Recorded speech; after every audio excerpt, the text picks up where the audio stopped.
This tutorial provides an overview of the doctrine of privity. Definition and example.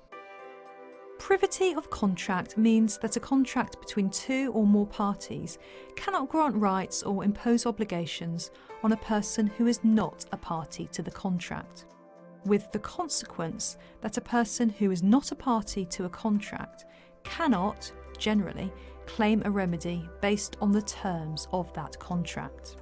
In Dunlop Pneumatic, for example, Dunlop sold tyres to a wholesaler. The contract of sale included a term that the wholesaler would obtain an undertaking from its customers that those customers would not sell the tyres for less than the retail price charged by Dunlop.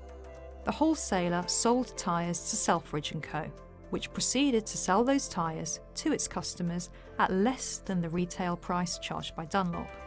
It was held that Dunlop could not succeed in a claim against Selfridge & Co. because there was no contract between those two parties. There was merely a contract of sale between Dunlop and the wholesaler, and a contract of sale between the wholesaler and Selfridge & Co. The court noted that only a person who is a party to a contract can sue on it. In circumstances where a party has entered into a contract with another for the benefit of a third party, it was held in Woodar Investment that the court has the power to award either contracting party damages for breach of contract in the usual way.